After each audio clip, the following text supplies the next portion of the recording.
இந்த தடவை அவங்க என்ன சொல்றாங்க அப்படின்னா, இந்த ஸ்லோகா வந்து ஜெகத ஈஷதி யுக்த சேவனம் அஷ்டமூர்த்திபிர் தேவ பூஜனம் காய் இது ஃபிஃப்த் ஸ்லோகாஸ். அண்ட் வந்து அப்புறம் வந்து உத்தமஸ்தவா உச்சமந்ததா சித்தஜம் ஜபா தியானமுத்தமம். இந்த 2 ஸ்லோகா நம்ம வந்து பார்க்கலாம் இன்னைக்கு. இதுல வந்து அவங்க என்ன சொல்றாங்கன்னா, ஒரு கடவுள் உலகத்துக்கு சேவை பண்றது வந்து கடவுளுக்கே சேவை பண்ற மாதிரி அப்படின்னு சொல்லி சொல்றாங்க. இப்ப பஞ்சபூதங்கள் இது வந்து 8 விதமான பக்தி இதுல இருக்கு அப்படின்னு சொல்லி சொல்றாங்க. நம்ம உலகத்துக்கே நம்ம சேவை பண்ணும்போது நம்ம கடவுளுக்கு சேவை பண்ற மாதிரி அந்த மாதிரி பஞ்சபூதங்களுக்கு வந்து நம்ம வந்து அதை நம்ம வந்து ஒவ்வொரு நாளும் ஒரு சூரியனுக்கு நம்ம வந்து நம்ம தினைக்கும் அர்க்கியம் கொடுக்கறது சூரியனுக்கு, அதே மாதிரி சந்திரனை வந்து நம்ம எப்பவும் நம்ம வணங்குறது, அந்த ஃபுல் மூன் டே அன்னைக்கு பௌர்ணமி அன்னைக்கு நம்ம வந்து நிறைய காரியங்கள் பண்றாங்க. இந்த சத்யநாராயண பூஜை நல்ல காரியங்கள் எல்லாமே பௌர்ணமியில பண்றாங்க. அமாவாசையிலையுமே இந்த இடம் வாங்குறது, ஸ்கூல் காலேஜுக்கு ஃபீஸ் கட்டுறது, எக்ஸாமுக்கு ஃபீஸ் கட்டுறது எல்லாமே அமாவாசையிலையும் கட்டுறாங்க. அது வந்து ரொம்ப நல்ல நாள், உகந்த நாள் அப்படின்னு சொல்லி சொல்றாங்க. அந்த நாளை வந்து நம்ம வந்து ரொம்ப மதிச்சு அவங்க வந்து பண்றாங்க. இந்த மாதிரி அதே மாதிரி நம்மளோட பாடி பார்ட்ஸ் வந்து சொல்றாங்க. மைண்ட் புலன்கள், அதே மாதிரி பஞ்சபூதங்கள், அதே மாதிரி நம்மளோட கண்ணு மூக்கு ஜிக்வா இதெல்லாம் சொல்றாங்க. நாக்கு கண்கள் மூக்கு இந்த நம்மளோட 5 சென்ஸ் ஆர்கன்ஸ் இது எல்லாமே ஒரு பஞ்சபூதங்கள். இதை வந்து நம்ம வந்து நம்மளே கடவுள் அப்படிங்கிறதுக்கு வந்து உணர்றது தான் இந்த ஸ்லோகால அவங்க வந்து சொல்றாங்க. நம்ம உலகத்துக்கு சேவை செஞ்சாலே போதும். நிறைய பேர் இந்த வாலண்டியர் ஒர்க் அப்படின்லாம் பண்ணுவாங்க. அது எல்லாமே கடவுளுக்கே நம்ம போய் சேவை செய்யற மாதிரி அது வந்து அங்க கடவுளையே சேர்ந்துரும் அப்படின்னு சொல்லி சொல்றாங்க இந்த இதுல. அதே மாதிரி உத்தமஸ்தவா உச்ச மந்ததா சித்தஜம் ஜபா தியானம் உத்தமம். அதே மாதிரி 2 இருக்கு, 2 டைப் ஆஃப் ஜபா இருக்கு. ஒன்று மனசுக்குள்ளே சொல்லலாம், மானசீகமாகவும் சொல்லலாம்.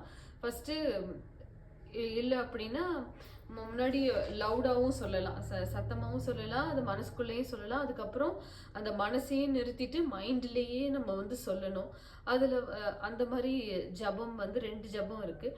அதில் வந்து நம்ம எதுக்காக வந்து ஜபமாலை யூஸ் பண்ணுறோம் அப்படின்னா நம்ம வந்து ஐயோ மற்ற காரியங்கள்லாம் நிறைய நமக்கு இருக்கும் பண்ணுறதுக்கு. சமைக்கணும், ஆஃபீஸ்க்கு போகணும், இந்த மாதிரி ஸ்கூலில் போய் விடணும், இந்த மாதிரி நிறைய வேலைகள் இருக்கும். அதுலெல்லாம் திருப்பி போயிடக்கூடாது. அங்கே போனால் கூட திருப்பியும் அதுக்காக தான் நம்ம அந்த ஜபமாலை யூஸ் பண்ணுறோம். ஐயோ அந்த இடத்துல நீங்கள் போயிட்டீங்கன்னா திருப்பியும் அந்த இடத்துல எந்த பீட்ஸில் நீங்கள் விட்டீங்களோ அங்கேருந்து ஸ்டாப் பண்ணிவிட்டு திருப்பியும் உங்கள் மைண்டை வந்து திருப்பியும் கொண்டுட்டு வரணும். பிரிங் இட் பேக் அப். அந்த மாதிரி கொண்டு வந்து திருப்பியும் எங்கே விட்டீங்களோ அங்கேருந்து திருப்பியும் ஸ்டார்ட் பண்ணி ரொட்டேட் பண்ணுங்க அப்படின்னு சொல்லி சொல்கிறாங்க. அதுக்காக தான் அதை நம்ம ஜபமாலை யூஸ் பண்ணுறோம். இதில் வந்து சித்தஜம் ஜப அது வந்து முதல்ல வந்து உத்தமஸ்தவா அப்படின்னா நம்ம பாட்டு பாடி அந்த மாதிரியும் சோஸ்திரங்கள் பாடும்போது, அதுவும் நம்ம மொழியில் நமக்கு தெரிஞ்ச மாதிரி பாடும்போது ரொம்ப நம்ம கடவுள்கிட்ட ரொம்ப நெருக்கமாகிடுவோம்.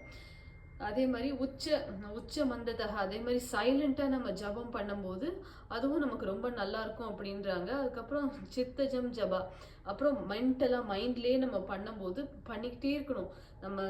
நம்ம காலையில் எந்திரிச்சிலேருந்து இப்போ வந்து ஸ்பிரிச்சுவல்னா என்ன அப்படின்னா 1 மணி நேரம் பூஜை பண்ணுறது, அது டைம் அலோகேட் பண்ணி வச்சிருக்குது அப்படி கிடையாதாமா. இப்போ பூஜை பண்ணுறதுன்னா த்ரூ அவுட் காலையில் இருந்து கடைசி நம்ம தூங்கி படுக்கிற வரைக்கும் நம்ம வந்து கடவுள்கிட்ட வந்து நம்ம இருக்கணும் அப்படின்னு சொல்லி சொல்றாங்க. நம்ம கடவுள் பேரை சொல்லிட்டே இருக்கணும், ஜபிச்சுட்டே இருக்கணும் அப்படின்னு தான் சொல்றாங்க. இது வந்து பார்ட் டைம் ஜாப் அப்படின்னு கிடையாது அப்படின்னு சொல்றாங்க ஸ்பிரிச்சுவல். இது ஃபுல் டைம் ஜாப். நம்ம வந்து கடவுள்கிட்ட ரீச் ஆகிறதுக்கு தான் இங்கே வந்திருக்கோம். அதனால காலையிலேருந்து கடைசி வரைக்கும் நம்ம ஜபிக்கணும் அப்படின்னு சொல்லி சொல்றாங்க. அதே அந்த இதை வந்து நம்ம கண்டிப்பாக பண்ணிடணும் அப்படின்னு சொல்லி சொல்கிறாங்க. ஜெகத ஈஷதி அப்படின்னா இந்த வேர்ல்டை படைச்சதே பரமாத்மா தான். அந்த கடவுள்ல வந்து நம்ம கடவுள் ஜகத்துனா அந்த பிறக்கிறாங்க. ஜெகத ஈஷதினா இட் கோஸ், இது வந்து இது போயிடுது அப்படின்றாங்க. இட்ஸ் கோஸ் அவே. அதுக்கப்புறம் தீஷதி அப்படிங்கிற அது வந்து அந்த இடத்துல இருக்கு அப்படின்னு சொல்லி சொல்றாங்க. நம்ம பிறக்கிறோம், கொஞ்ச நாள் இருக்கிறோம், அதுக்கப்புறம் நம்ம லைஃப்பை விட்டு நம்ம வந்து கிளம்பிடுறோம். இங்க வந்து நம்ம எர்த்துக்கு வந்தது நம்ம வந்து ஒரு வெக்கேஷனுக்கு வந்திருக்கோம் அப்படின்னு நினைச்சிட்டு நம்ம பாட்டு நம்ம இருக்கோம். இங்க நம்ம வந்து இந்த வேர்ல்ட்ல வந்து இந்த உலகத்துல நம்ம இருக்கணும். அப்போ வந்து நம்ம கடவுள் நம்ம என்ன பண்றாருன்னா, நம்ம ஒவ்வொரு நம்ம மைண்டை வந்து மாத்துறாரு. நம்ம வந்து ஒரு ஆட்டிடியூட், ஒரு கெட்டவனா இருந்து அப்படியே நல்லவங்களா மாறுறத வந்து நம்மளை வந்து கடவுள் மாத்தி காட்டுறாரு. நம்ம வந்து அழுக்கான கிளாத்ஸாக தான் நம்ம இருக்கோம். ஆனா அந்த கடவுள் மாத்துற விதம் வந்து மாத்தி அவர்கிட்ட பவித்திரமான அந்த பூவை நம்மளை மாத்தி அவர்கிட்ட அந்த மாலையில வந்து பவித்திரமான மாலையா அழகான பூவா போய் நம்மள மாலையா வந்து கழுத்துல போடுறாரு.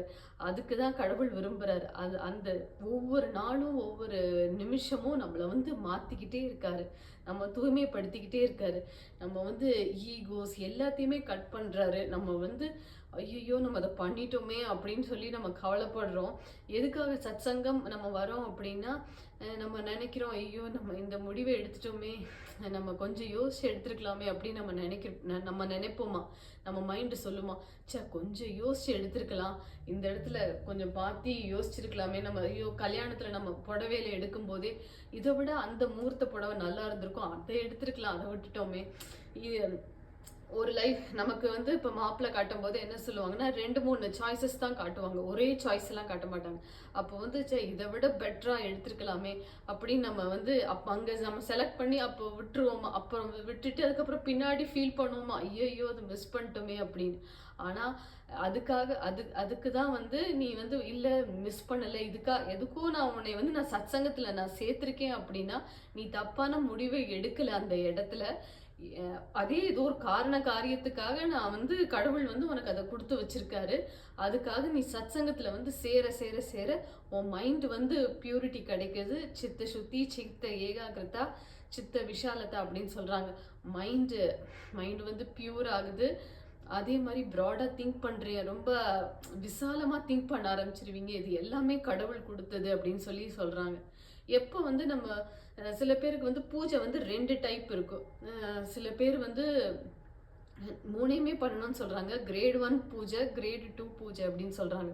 யாருக்கு ஒரு மூர்த்தி வந்து ரொம்ப பெருசா இருக்கோ, இப்போ விஸ்வரூபம் வந்து அவங்களுக்கு வந்து மூர்த்தியா வந்து கிடைச்சிருச்சு அப்படின்னா அவங்க வந்து கிரேட் 1 பூஜை பண்ண வேண்டாம் அப்படின்றாங்க. அன்றாட பூஜைகள் அதெல்லாம் விட்டுடலாம் அப்படின்றாங்க.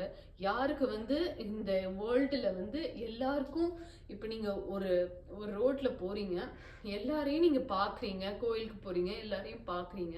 அவங்க எல்லாருமே எப்போ உங்களுக்கு கடவுளா தெரியுறாங்களோ அப்போ வந்து நீங்க வந்து நீங்க பூ கட்டி போடுறது, இந்த அபிஷேகம் பண்றது, அப்ப அந்த பூஜையெல்லாம் நிறுத்திக்கலாம் அப்படின்னு சொல்லி சொல்றாங்க.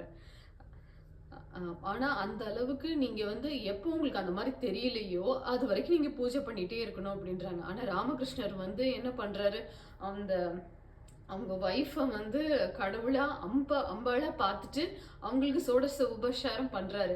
அப்போ பண்ணும்போது என்ன பண்றாரு, அவங்க அம்பாளா பார்க்கும்போது அவங்களுக்கு அந்த அம்பாளே தேவையில்லை. ஏன்னா வந்து அம்பாளா பார்த்துட்டு பூஜை பண்ண ஆரம்பிச்சிட்டோன்னா அவர் வந்து அவங்களுக்கு வந்து கிரேட் 1 காளியம்மாவை பூஜை பண்ணணும்னு ஒரு இதுவே கிடையாது. ஆனா இருந்தாலும் அவர் என்ன பண்றாருன்னா கிரேட் 1 பூஜை கடைசி வரைக்கும் அவங்க காளியம்மாவோட பூஜை பண்ணிட்டு தான் இருக்காரு. அதே மாதிரி நம்மளும் வந்து இந்த பூஜைகள் எல்லாம் விடணும் அப்படின்றாங்க. நம்ம எப்போ வந்து ஒருத்தங்களை வந்து அம்பாளோ இந்த சிவனாவோ நம்ம குழந்தைங்களை வந்து பாலாவோ அந்த மாதிரி நம்ம பார்க்க நமக்கு வந்து நல்லா அவங்களும் ஒரு நம்ம ஒரு எக்ஸ்பீரியன்ஸ்க்காக வந்திருக்காங்க அப்படின்னு அவங்க நினச்சி எல்லாத்தையும் பண்ணிடலாம் அப்படின்னு சொல்லி சொல்றாங்க. இந்த மாதிரி கடவுள் அம்பாளா நினைக்கும் போது, இப்போ ஒருத்தங்களை கடவுளா அம்பாளா நினைச்சு நம்ம பூஜை பண்ணும்போது, இப்போ ஹஸ்பண்ட் இருக்காங்க அப்படின்னா இது ஈஸ்வரனாவோ பெருமாளோ நினைச்சு நம்ம பண்ணும்போது, கிருஷ்ணரா நினைக்கும் போது நமக்கு அந்த இடத்துல நமக்கு கோவமே வராது அப்படின்னு சொல்லி சொல்றாங்க. அந்த இடத்துல கோபம் வரல அப்படின்னா அதுவே ரொம்ப நல்லது அப்படின்னு சொல்றாங்க. ரொம்ப நல்லது. அப்போ வந்து நீங்க வந்து ரொம்ப அடுத்த லெவலுக்கு நீங்க மூவ் ஆயிட்டீங்க அப்படின்னு சொல்லி சொல்றாங்க. உங்களுக்கு நீங்க நினைச்சதெல்லாம் எல்லாமே கடவுள் உங்களுக்கு எந்த நேரமும் உங்களுக்கு ஹாப்பினஸ்ஸா இருக்கும் அப்படின்றாங்க. எப்பவும் சந்தோஷமா இருக்கணும் அப்படின்னா இந்த ஜபம் பண்ணிட்டே இருக்கணும் அப்படின்னு சொல்லி சொல்றாங்க. இதுதான் நான் தேங்க்யூ.